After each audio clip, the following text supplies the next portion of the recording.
Vamos a trabajar con el Salmo 67 esta mañana.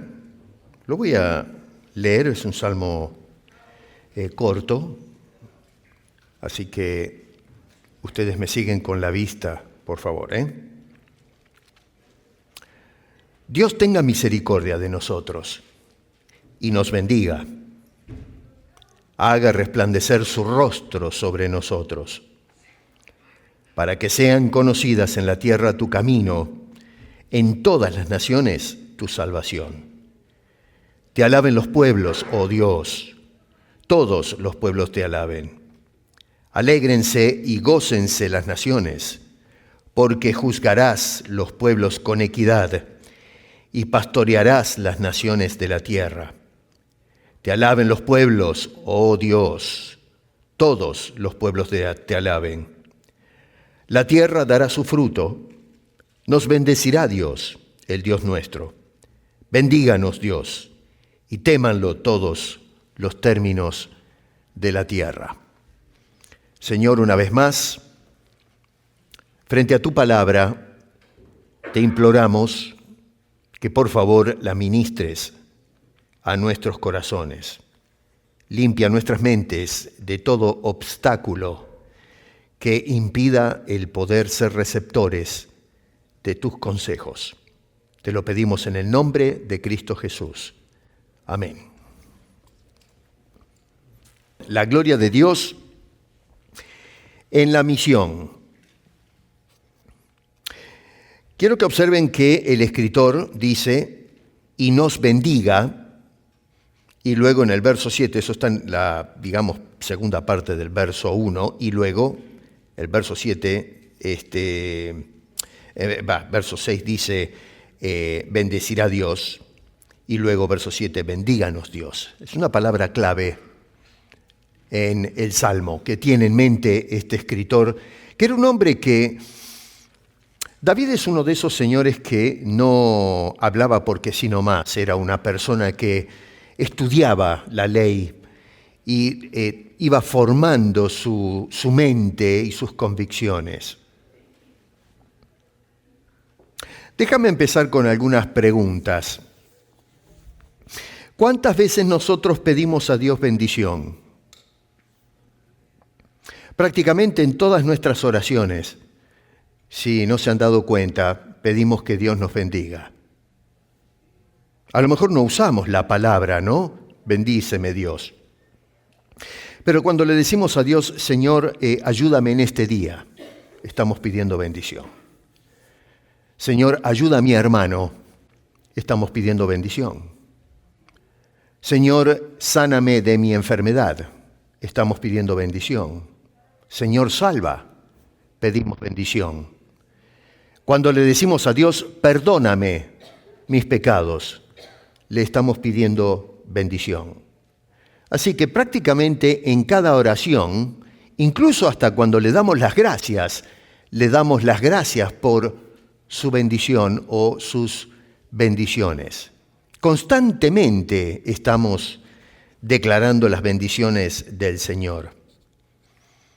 Otra pregunta es, ¿qué entendemos nosotros por bendición? Y hay una pregunta que considero que es la más importante de todas y que muchas veces no hacemos, y es, ¿para qué queremos ser bendecidos? Porque este es un asunto crucial y vamos a mirar cómo encaja esto en lo que plantea acá el salmista, porque usualmente pedimos bendición para nosotros y ahí se queda la cosa. Entonces la pregunta es válida, ¿para qué nosotros pedimos bendición? En el versículo 1 refleja claramente la bendición sacerdotal, probablemente David recuerda esto, que se encuentra después léanlo en casa eso, en el libro de Números, en el capítulo 6, versos 24 al 26, cuando este hombre menciona ahí el verso 1, lo que nos dice el pasaje, ¿no es cierto? O sea que esto conecta casi inmediatamente lo que está diciendo este hombre con la historia redentora.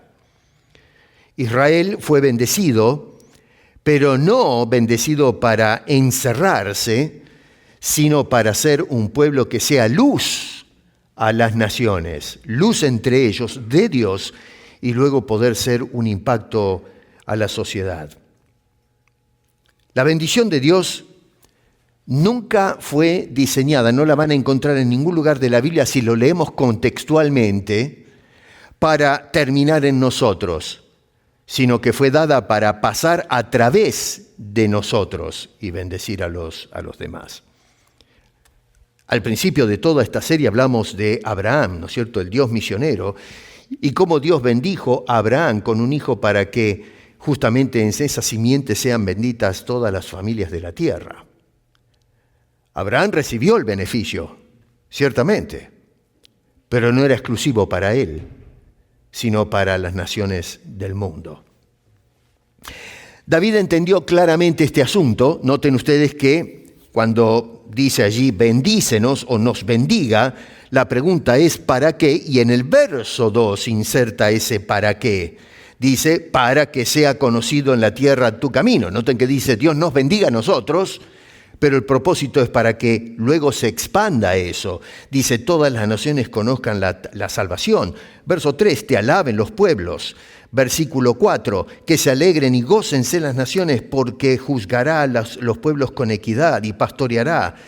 Verso 7, la tierra, bendíganos Dios y témalo todos los términos. Así que notamos que hay un para qué a esa petición que hace David por la bendición de Dios. Así que Dios entonces bendice para capacitar, no exclusivamente para consolar, como muchas veces se piensa hoy. No digo que está equivocado, pero a veces es una oración o un pensamiento muy cerrado.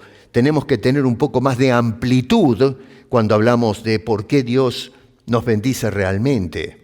No sé si me hago entender, ¿no? Estoy tratando de ser breve para hacer un desarrollo en este asunto. Así que notamos entonces que cuando dice allá, por ejemplo, Dios tenga misericordia de nosotros y nos bendiga, no es el final del pensamiento de este Señor, sino el inicio de la misión. Y es por eso que estamos hablando de este tema y traje este salmo a colación precisamente para hoy cerrar una especie de serie en este bimestre. La semana que viene voy a empezar a hablar acerca de la misión en el hogar, que también es de vital importancia. Entonces, la bendición, nos vamos dando cuenta que tiene un destino. Lógicamente, ese destino pasa a través de nosotros, pero es mucho más amplio. Y eso es lo que nos dice este Señor, otra vez insisto, en el versículo 2.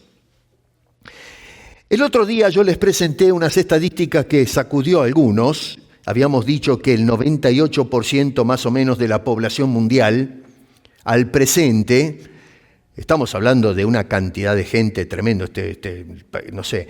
Bueno, algunos dicen que ya no hay lugar donde meter gente acá. Es mentira, hay lugar de sobra todavía, ¿no? Hay lugar de sobra y comida de sobra. La distribución es el problema, ¿no? Estamos mal distribuidos, pero hay. Dios no se equivocó. Pero bueno, tenemos un fenómeno demográfico tremendo donde, según las estadísticas, un 98% de la población en este momento del mundo realmente no es un pueblo regenerado, es decir, nacido de nuevo. Números alarmantes, por cierto, pero lógicamente estamos hablando en el sentido, entiéndase bien esto, no me malentiendan en este asunto, me estoy hablando en el ámbito espiritual, Estamos hablando de lo que es la creencia de la fe cristiana. Así que los números en un sentido exponen ciertamente un fracaso, pero un fracaso en la respuesta humana al Evangelio. No es un fracaso a la obra de Dios, no es un fracaso a la soberanía de Dios sobre el mundo, sobre su creación. Dios no es el que ha fallado. Cristo no es el que falló en su obra redentora. No es tampoco Cristo que perdió su autoridad y el enfoque de la misión. El plan de Dios no está en crisis. Los que están en Cristo son los hombres. Los que estamos en problemas somos los seres humanos que no respondemos a ese plan de Dios. Tal es así que Jesús dijo en una ocasión, si ustedes se acuerdan por allá en el Evangelio de Juan, que dijo, los que tú me diste no he perdido a ninguno. Con esas palabras Jesús estaba diciendo, ya para no salirme mucho del tema, hay mucho para hablar de ese pasaje, pero está indicando que los que son salvos son entregados. No nos entregamos nosotros, a veces le decimos a la gente, entrega tu vida a Cristo. No, Dios te entrega a Cristo. Teológicamente hablando, tema para otro día, pero para que lo meditemos. Pero la otra cosa es la seguridad de la obra de Cristo. No es bueno, a lo mejor si la gente se porta bien y responde, entonces van a aceptar el Evangelio. Dice, los que tú me diste no perdí a ninguno de ellos. Ninguno. Uno se podría preguntar, si tiene la mente un poco despierta, ¿y qué pasó con Judas? Porque a fin de cuentas el Señor buscó a los discípulos y entre ellos estaba un tal Judas Iscariote, ¿no? Ya sabemos la vida y el trabajito que hizo este señor. Algunos lo vemos como un personaje, en fin, últimamente un demonio en la tierra, un siniestro, una cosa seria, ¿no? Entre paréntesis, hay un movimiento actual que quiere vindicar a Judas. Ya lo vemos como un pobre hombre que al fin del cuenta no logró entender las cosas y tendríamos que ser un poquito más condescendientes con Judas, ¿no? Cerramos el paréntesis, eso es un disparate, pero para que se vayan dando cuenta cómo estamos cambiando y de alguna manera aguando la responsabilidad de los seres humanos cuando toman decisiones equivocadas. Judas no es un inocente. Judas no fue una falla, vamos a decir, del plan redentor de Dios, siendo que entregaba al Señor Jesucristo, sino que fue parte del cumplimiento de ese plan que Dios había determinado. Así que Cristo no perdió a uno que era suyo. Lo que pasa es que Judas nunca fue regenerado. Judas nunca nació de nuevo.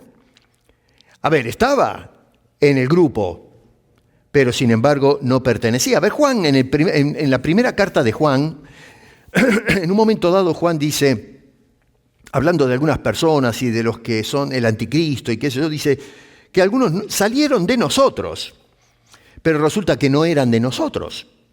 Yo a veces me pregunto, ¿cuánta gente hay hoy en la iglesia que no son de la iglesia?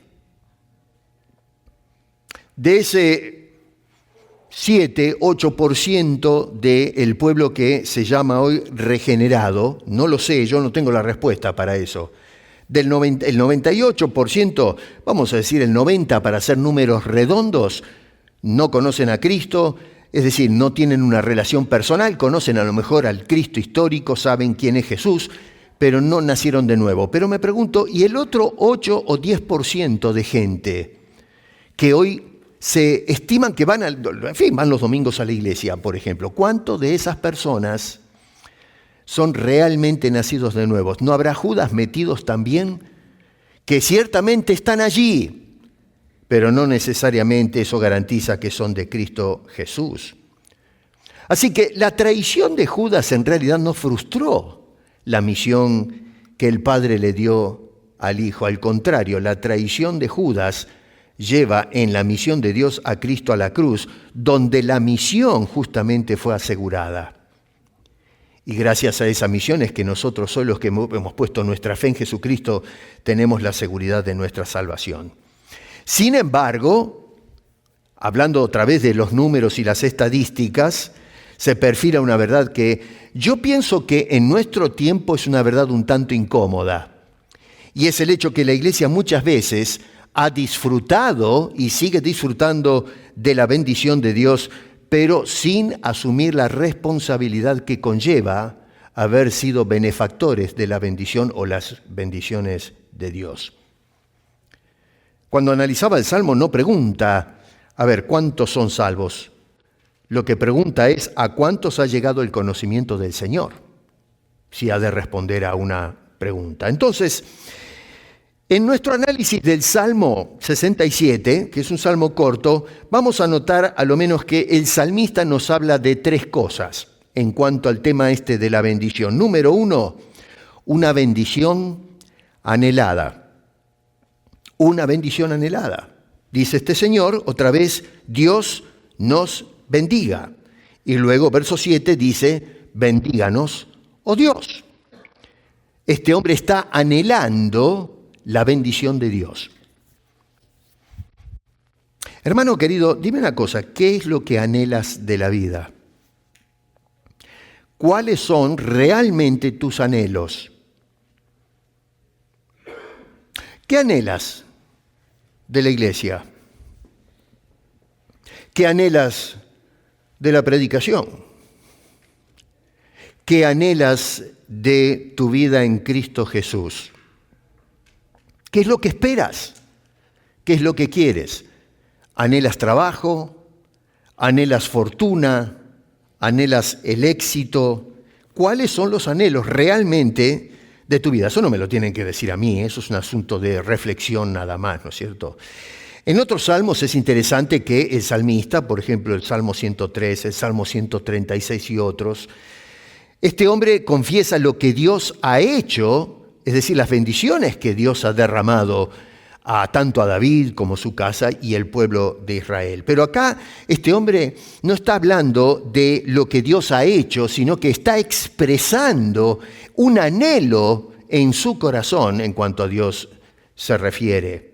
O sea que este señor nos damos cuenta que no mira hacia atrás, como hace en otros lugares lo que Dios hizo. Incluso en un sentido no está mirando en el presente mismo, lo cual, no está puesto en duda eso. David es un hombre que habla constantemente del presente. Si dice bendícenos, uno podría decir, bueno, bendícenos ahora. Pero en realidad, si está haciendo una petición de bendición, la bendición va a venir después. Así que cuando miramos un poco más crudamente el asunto, nos damos cuenta que la mirada es hacia el futuro. No sé cuánto tiempo, puede ser el mañana, el pasado mañana, el mes que viene, no interesa, está mirando hacia adelante, está mirando hacia afuera. Y cuando digo afuera, es afuera de una bendición que se estanca, sino una bendición que parte, fluye hacia los demás, hacia todas las naciones. O sea que este salmo, notamos que habla de una bendición que está planteada de un plano muy interesante. Noten, por ejemplo, en el verso 1 que dice este señor, Dios tenga misericordia de nosotros. El pronombre captó mi atención. Noten que no dice de ellos o los otros. Dice, Dios tenga misericordia de nosotros, no ellos. Pero resulta que el beneficio que está pidiendo o anhelando el salmista no es para nosotros, sino para los otros. Bendícenos a nosotros para que se beneficien los otros. ¿Se dan cuenta? La dinámica es muy interesante. Incluye a todas las personas. Dice, para que, verso 2, sea conocido en la tierra. Dice, en todas las naciones tu salvación. Versículo 3, los pueblos. Versículo 4 dice, las naciones. Así que miren qué manera de pensar la de David. Nosotros decimos, Señor, bendíceme. Pero pensamos en el vecino, pensamos en, yo vivo en un edificio, yo pienso en toda la gente, no sé cuántos pisos hay ahí adentro, cuánta gente vive. ¿Pedimos a Dios bendición pensando en nuestra ciudad? Pensamos en la provincia, en la nación, los perdidos que están caminando alrededor nuestro. Eso era lo que tenía en mente David. El tema es cómo lo estamos pensando nosotros esto. Por eso es que a veces no tenemos un concepto claro de lo que es la bendición de Dios. Así que ese nosotros que plantea David en ese verso 1 es un nosotros desbordante, que se derrama, que va hacia afuera, no es exclusivamente hacia adentro, el receptor primario de la bendición, que en este caso es David y su gente, sino que está pensando en los demás. Así que el continuar anhelando la misericordia hacia nosotros responde más bien a nuestra debilidad y a nuestra necesidad de Dios. Dios bendíceme, esa bendición que estamos pidiendo, expresa que realmente necesito el favor de Dios, la compasión divina, la necesidad constante de la gracia de Dios sobre cada uno de nosotros. Y que para hablar con convicción de la misericordia de Dios a los otros, tenemos que nosotros ser receptores y experimentar en nosotros primero esa misericordia de Dios. Y cuando entonces experimento esa bendición de la misericordia o la compasión de Dios sobre mi vida, estoy en condiciones de hacerlos con otros. En la segunda carta de Pablo a los Corintios, en el capítulo 1, es interesante porque Pablo dice, da gracias que Dios, el Dios de consolación, lo consoló cuando pasaba por diferentes pruebas, ¿no es cierto? Y él expresa a los hermanos de Corinto cómo Dios lo bendijo. Pero dice, me consoló para consolar a otros. Y luego que Pablo, que viene o es portador de la consolación de Dios, una vez que los otros fueron consolados, luego si ustedes leen bien en casa, dice, para que ustedes también ahora consolen a otros. Y entonces la bendición del consuelo de Dios se va extendiendo. Es un fermento de bendición para todas las personas. No somos exclusivos. Dios quiere bendecir a todos. Así que entonces esto, establece un asunto que para mí es fundamental. Disculpen lo de la tos, la desprolijidad, pero no tengo control de esto. A veces me agarra y algunos ya saben de qué estoy hablando porque están pasando lo mismo, ¿no? La misión nace de la necesidad. Es una perspectiva completamente distinta como la que tenemos usualmente y que nos ayuda a tener más amplitud en este asunto. No nace la misión de la superioridad. Nosotros somos el 8%, ¿no es cierto? Entonces, como somos mejores que el resto, de ahí parte la misión. No nace de la superioridad. No nace de eso. Nace de la gracia de Dios. Nace de la necesidad de Dios. Y la necesidad que tienen el 98% de la población mundial de escuchar por lo menos esta bendición de Dios en Cristo ahora que es para salvación y vida eterna. Así que no nos presentamos entonces, y no debemos hacerlo, como mejores al resto de la sociedad. A veces, y yo he caído en esto también en el pasado, ¿no?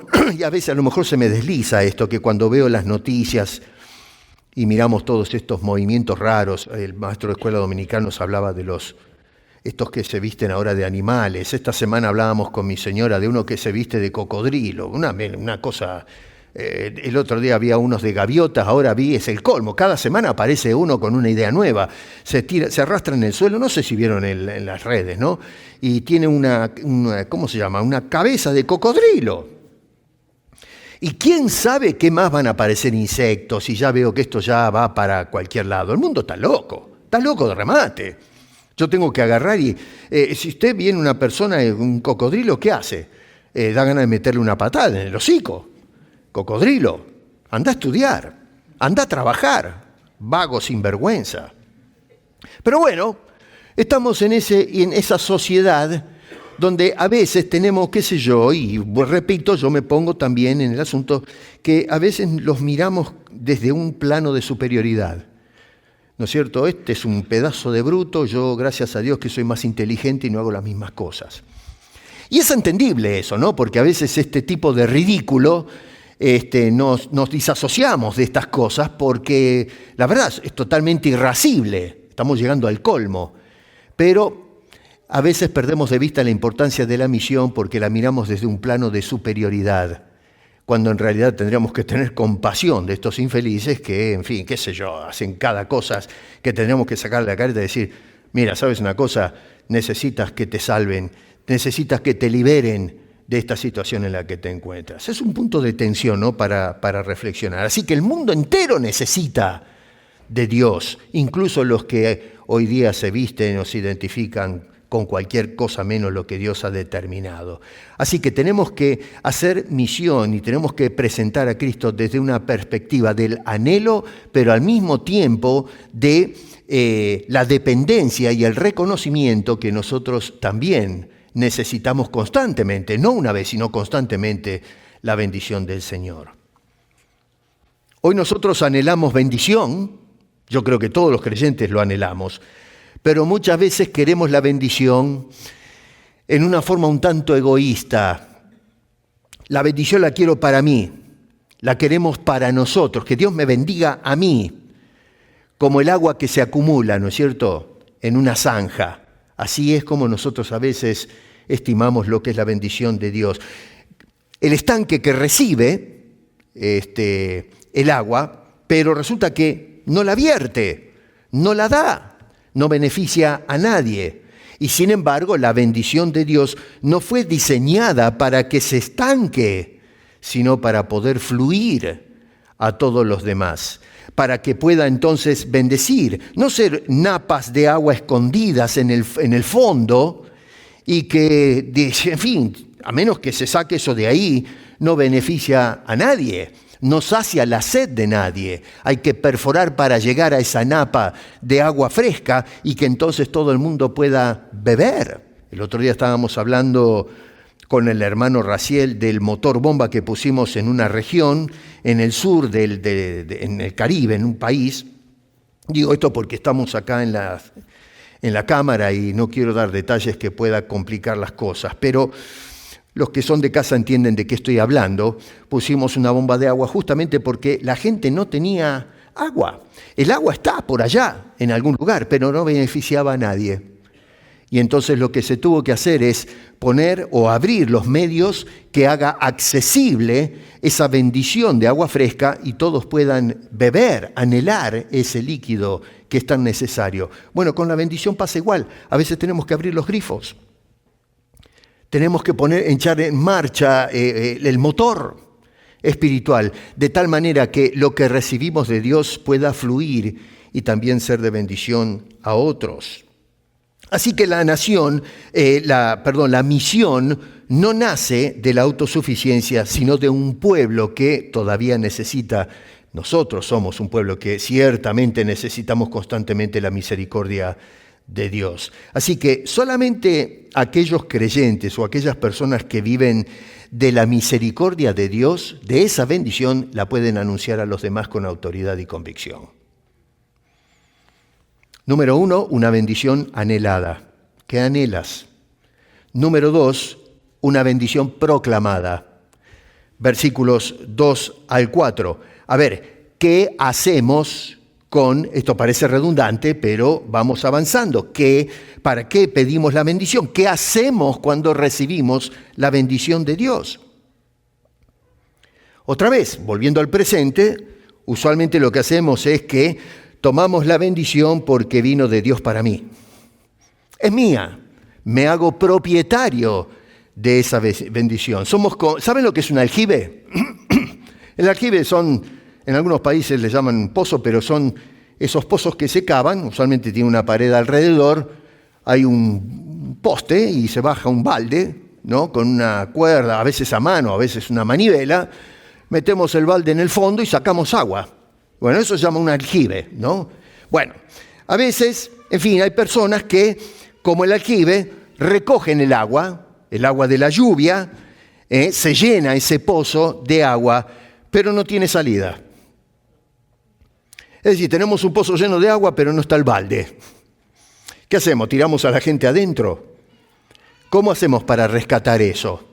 Entonces, a veces, la bendición es como ese aljibe sin balde. Está el agua allí adentro, ¿no es cierto?, pero no tiene salida, no beneficia a nadie. Se acumula, pero no riega.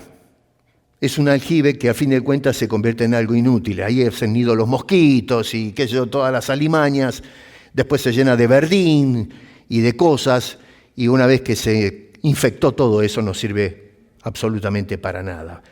Pero el anhelo acá no solo va hacia nosotros, sino que va hacia afuera. Verso 2 al 4 dice, para que sea conocido. Note que dice, ¿para qué? Dice, para que sea conocido, para que se traiga conocimiento algo que si no fuese por esa bendición no se puede conocer. ¿Qué cosa? ¿Qué es lo que se da a conocer con este asunto? Bueno, que Dios es un Dios que bendice.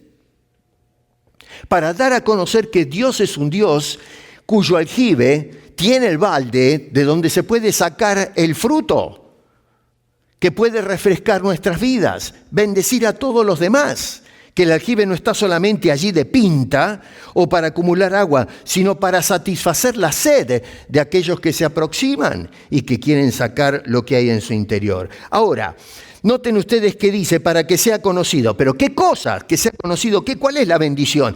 David no está tirando conceptos generales. No, es un hombre, me gusta porque siempre él es puntilial, es específico.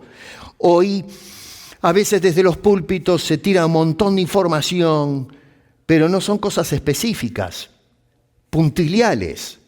Y la gente se va a lo mejor con información en la cabeza, pero ¿de qué me sirve esto? ¿De qué se habló? ¿Qué cosa es la que sirve para mi vida práctica? David era un hombre que en su reflexión trataba de dar consejos que apuntaban a algo específico, no a lo general. Y este hombre dice, ser bendecidos con el conocimiento. ¿Y qué conocimiento? Dice, 1, el camino de Dios. Versículo 2. Tu camino, que conozcan las naciones tu camino. ¿Cuál es la dirección de Dios en la vida? La manera de obrar de Dios, su plan redentor. A ver, Jesús dijo, yo soy el camino, nadie viene al Padre si no es por mí. Así que Jesús fue específico, no tira información general. ¿Cómo llego a Dios? ¿Cómo puedo experimentar la misericordia de Dios, la bendición de la compasión divina? Bueno, a través de Jesucristo. Hoy día la gente se amasa la cabeza tratando de ver cómo sacarle partido a la vida y pierden de vista que lo más hermoso de la vida es ser bendecidos por Dios. Y la única manera de tener contacto con esa bendición es a través de su Hijo Jesucristo, que primero nos ofrece el perdón de nuestros pecados, luego la salvación de una condena segura, porque ya está, ¿se acuerdan que habíamos hablado? Según Juan o Jesús, que ya estamos condenados, no que vamos a ser condenados, sino ya estamos condenados. Parte de la misión es hacer entender a la gente esto. ¿Y qué hace Dios? Nos muestra el camino de la salvación. Luego el derrotero de la vida cristiana. El escritor de Hebreos dice, corramos con paciencia la carrera que tenemos por delante, puestos los ojos en Jesús. Ese es el camino por donde debemos andar. Dice el salmista, lámpara es a mis pies y lumbrera a tu palabra, ¿no? Lámpara es a mis pies tu palabra y lumbrera a mi camino. Dios nos traza ese camino. Dios nos bendice entonces para que conozcamos cuál es el camino, cuál es la senda que traza Dios para una vida de éxito y de bendición. Y luego este hombre, que no se equivoca, nos habla de que también bendice para la salvación de Dios. Dice allí, tu salvación, la segunda parte del versículo 2. O sea que el contenido del camino es caminar hacia algo específico. ¿Y qué es? La cruz. La cruz donde comienza, donde termina todo, es decir, lo del pasado, y donde comienza todo lo nuevo. Lo pasado es condenación, pecado, ruina, desesperanza, pero eso en la cruz queda atrás. Y ahora comienza un camino abierto, nuevo y hermoso en la presencia del Señor. Así que Dios nos bendice ¿para qué? Para que podamos entender el camino de Dios, conocer ese camino y luego para conocer al fin de ese camino esa cruz donde está Cristo Jesús y que nos da una vida nueva, una vida diferente. ¿Por qué? La gente dice, noten ustedes que tenemos así la salvación. Y la tercera cosa, en el verso 3 es, para que podamos conocer, acá tal vez la interpretación la estoy forzando un poquito, pero escúcheme para que vea por qué digo esto, para conocer la excelencia misma de Dios. El camino, la salvación, la excelencia. ¿Por qué digo esto? Dice el verso 3, te alaben los pueblos, oh Dios, todos los pueblos te alaben. Y yo me preguntaba, a ver, ¿por qué alabamos a Dios? El deseo, el anhelo de este hombre es que la gente conozca, que la gente se salve, pero ¿para qué? Bueno, para que conozcan a ese gran Dios, alabemos a Dios porque llegamos a conocer quién es Dios, la excelencia de Dios, la gloria de Dios. Cuando nosotros llegamos a conocer a Dios, conocemos contextualmente su misericordia, su bendición, su camino, su salvación. Empezamos a temer a Dios. Así que por eso digo, lo describo de esa manera, es conocer la excelencia del Dios que produce todas estas cosas. Es decir, alabarlo por sus cualidades. Ahí en el versículo 4 habla de su gobierno justo. Dice, alégrense y gócense las naciones porque juzgará a los pueblos con equidad. Otra vez, en esta serie, en estos 2 meses, hablamos de Primera de Pedro capítulo 2, verso 9, donde este hombre dice que fuimos escogidos. Algunos se ofendieron porque dije eso. Bueno, yo no lo dije. Agárresela con Pedro. Yo no lo dije, lo dijo Pedro. Bueno, ¿qué dice Pedro? Escogidos, ¿no? Fuimos escogidos, somos un real sacerdocio, etc. Pero, ¿cuál es el propósito de eso? ¿Para qué te escogió? Bueno, hablamos que nos escogió para obediencia, para ser rociados con la sangre de Cristo. Vayan ahí al canal y miren todo eso. Pero también dice entonces que fuimos escogidos para anunciar las virtudes, las cualidades, los atributos de ese Dios que nos escoge, de ese Dios que tiene misericordia, de ese Dios que nos bendice, de ese Dios que nos hace conocer su camino, su salvación, que anunciemos las virtudes de ese Dios que nos llamó de las tinieblas a su luz admirable. ¿Para qué? Para que lo alabemos, que exaltemos la grandeza, la gloria, la excelencia de ese bendito Dios que nos bendice. Una bendición anhelada. Número 2, una bendición proclamada. Y número 3, una bendición que produce. Y en este caso produce reverencia. Reverencia, versos 5 al 7. Otra vez, verso 2 dice, ¿para qué? Esa frase del verso 2, la primera, es importante para el desarrollo de todo el Salmo. ¿Para qué? Bueno, verso 3 dice, te alaben. ¿Se dan cuenta cómo es la cosa? Para que te alaben. No solo nosotros, sino los pueblos. Recibimos la bendición para que los pueblos de la tierra te alaben. Versículo 5, la primera parte. Te alaben los pueblos, oh Dios. Luego dice en el verso 7, le teman. O sea que, miren qué interesante, ¿no? Porque a fin de cuentas, lo que quiere este hombre al recibir la bendición es que esa bendición no solo produzca un impacto en mi receptor primario de la bendición, pero luego que se extienda y produzca extensivamente reverencia al Dios que es la fuente de toda bendición.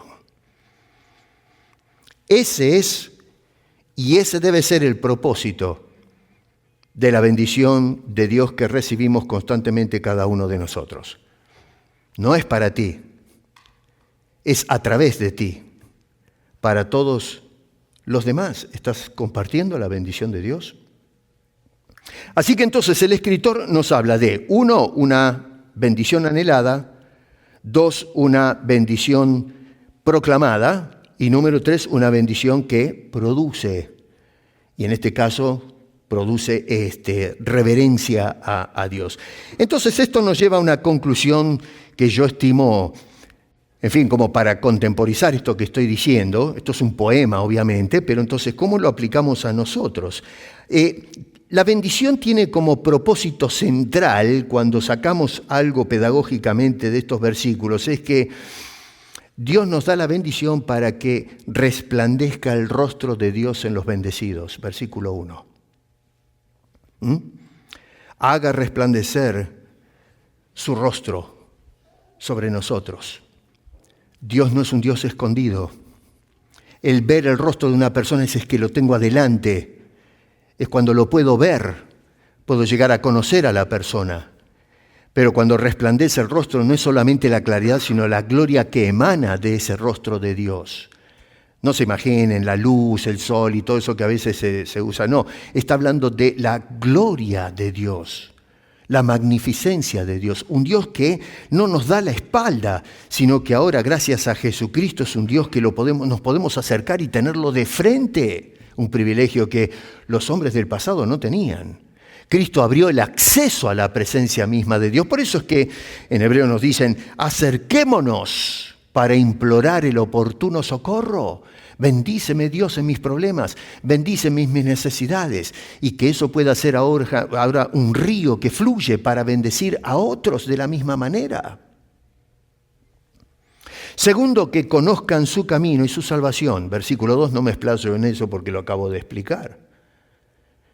Y una tercera realidad es que seamos pastoreados por el Señor. Verso 4 dice, alégrense y gócense las naciones. ¿Por qué? Bueno, dice, porque Dios juzgará a los pueblos con equidad y, ojo, dice, pastoreará a las naciones en la tierra. La historia nos muestra que el hombre no sabe para dónde va. El mismo Señor Jesucristo, cuando vamos al Evangelio de Mateo, en el capítulo 9, verso 36, verso 35 dice que recorría toda ciudad y toda aldea compartiendo el Evangelio, enseñando, sanando enfermedades. Pero cuando llegas al verso 36 dice que Él vio las multitudes y las vio como desamparadas y dispersas, como que no tienen pastor. Ese 98% de gente que van tan seguros de la vida, en sus convicciones religiosas, en sus escondites, en sus sombras, en la oscuridad, en sus ideas, en su negación de Dios, de su redención, de su Hijo Jesucristo. Esa gente que camina con esa falsa confianza son ovejas que no tienen pastor. Y lo que nos dice David es que el deseo, el anhelo de su corazón es que la gente sea pastoreada. Hoy hay un montón de caudillos que pastorean a la humanidad, pero en realidad no la pastorean. Son lobos que se devoran a la humanidad, se las comen vivos, carne fresca. Dios lo que quiere es llevar a los hombres por el camino de la salvación, de la bendición. Dios es un pastor. Jehová es mi pastor, nada me faltará. Entonces acá notamos que en la práctica Dios es un Dios que quiere pastorear un pueblo, dirigirlo, bendecirlo. Así que yo creo que este salmo, cuando lo estaba considerando, ya para ir más o menos planteando las últimas ideas, yo creo que es un salmo que nos ayuda y nos obliga hasta cierto punto a replantearnos el tema de nuestras oraciones. No a que oremos distinto, no, a replantear cuál es el gol de mi oración, cuál es el enfoque de nuestras oraciones. No nos enseña a decirnos a nosotros mismos, Señor, bendíceme. Lo que está diciendo es bendíceme para que tu nombre sea conocido, para que tú puedas dar salvación a otros. Estamos pensando en una bendición que va hacia afuera de nosotros. Así que la bendición no es el destino, sino que es el envío que tiene un tono de tipo misionero. La bendición que nosotros pedimos, o la misericordia, acá en este caso, que pide el salmista en el versículo 1, no es para quedarnos exclusivamente con ella, sino para convertirnos en portadores de esa misericordia, de esa bendición de Dios. Y el salmista, eso es lo que me gusta, que él entendió algo que muchas veces la iglesia contemporánea no entiende y se olvida. Y es que Dios no derrama su gracia para crear estanques, sino que lo que está haciendo es abriendo ríos de agua viva para que pueda saciar la sed de un mundo que está hambriento y sediento de la palabra y la salvación de Dios. La misión no es exclusivamente acerca de números. Hoy los órganos de Eagle Crecimiento y los libros lamentablemente muchas veces están más enfocados en los resultados numéricos en lugar de la gloria de Dios. Y el éxito de la misión no está en los números. El éxito de la misión está en la gloria de Dios y que personas puedan acercarse para que el rostro de Dios resplandezca sobre sus vidas. Así que el propósito supremo no es que nuestra iglesia crezca. Ciertamente que va a crecer como resultado de, Pero no es el gol de que la iglesia crezca, sino que lo alaben los pueblos de la tierra. Y cuando hacemos misión, cuando compartimos la fe, cuando nosotros distribuimos la bendición, es decir, la bendición de Dios que no se estanca en nosotros, sino que pasa a través de nosotros, entonces la gente se va a ir sumando resultado de esa bendición. Y lo que vamos a ver es un pueblo que se suma para alabar, glorificar, exaltar la gloria de Dios, que es el que hace posible todo esto y el que es la cuna de toda bendición en cada individuo. La bendición comienza con nosotros, pero termina con todas las naciones, con todos los vecinos, con todos los habitantes de la ciudad, con todos los compañeros de trabajo. Algunos se apropian la bendición, otros pasan de largo, ya ese no es problema nuestro, pero es para todos. Jesucristo nos dijo, te voy a predicar el evangelio a ti, pero tú quédate ahí afuera. No estás invitado. No, dice que él le predicaba a las multitudes. El Sermón del Monte dice que él iba y le predicaba a toda la gente. Al final terminó solo en un patio frente a sus acusadores. Ni siquiera sus discípulos andaban por ahí. Uno que se animó a acercarse estaba por ahí desde lejos afuera. Pero Jesucristo habló a todos. Pablo salió a hacer obra misionera por todo el Mediterráneo, hablándoles a todos. No todos respondieron. El 98%, según, y si son fieles los números, dijeron, no nos interesa. Pero eso no es el gol. El gol es que yo traigo la bendición de parte de Dios y quiero compartirla con ustedes. Tú verás lo que haces con esa bendición.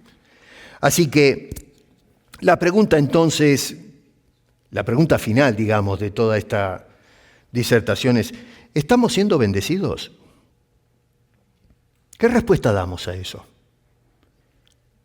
Mírate al corazón, analiza un momento tu vida. Yo soy una persona bendecida. Y cuando recibes la bendición, ¿qué haces con eso? ¿Qué usufructo hacemos de los beneficios que Dios está trayendo a tu vida? La bendición de haber conocido a Cristo, la bendición de un trabajo, la bendición de tu salud. ¿Y qué es la bendición de la enfermedad? ¿Podríamos mirar la enfermedad como una bendición? En mi vida personal estoy aprendiendo que sí. ¿Por qué? Porque me enfoca más en el Señor.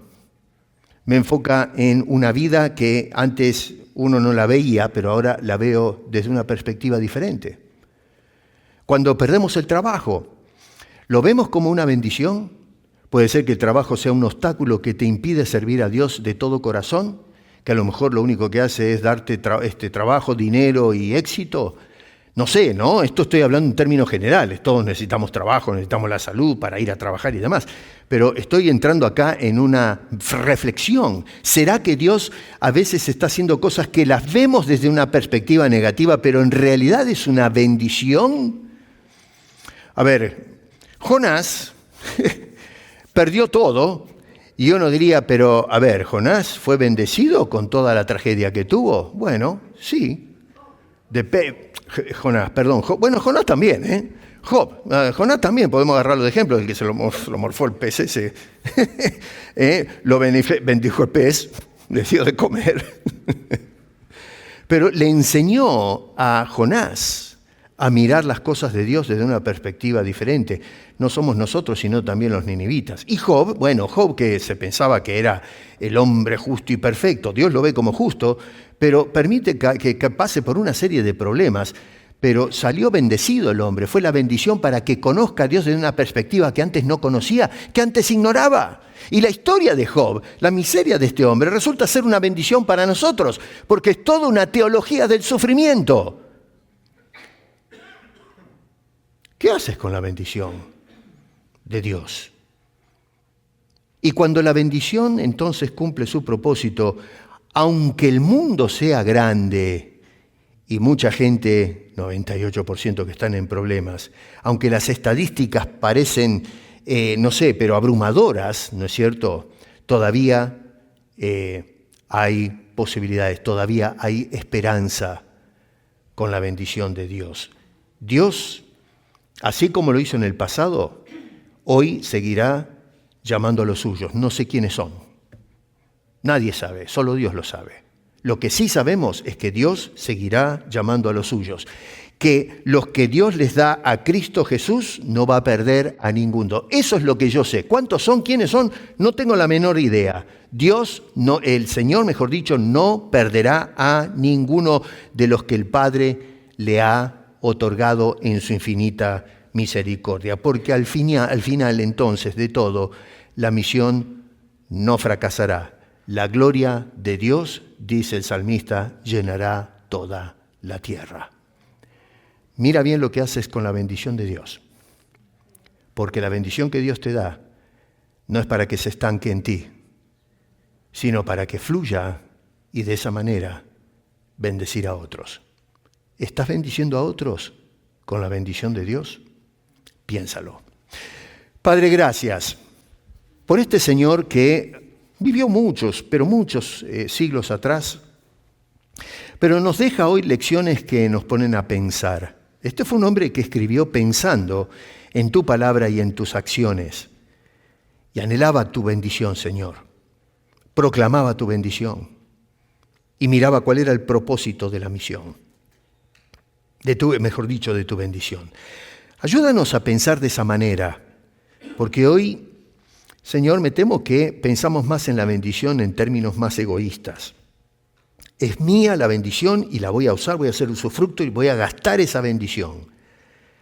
Pero ayúdanos a que nosotros podamos ser vehículos, canales de bendición, que nos beneficiamos de ellas, pero al mismo tiempo bendecimos a otros. Y de esa manera todos ahora glorificamos tu excelencia. Y todas las naciones eventualmente te darán gloria y alabanza. Gracias por habernos bendecido con el perdón, la salvación, la vida eterna y tu presencia en cada día y circunstancia de nuestras vidas. Úsanos ahora para ser de bendición a otros. Te lo pedimos en el nombre precioso de Cristo Jesús. Amén.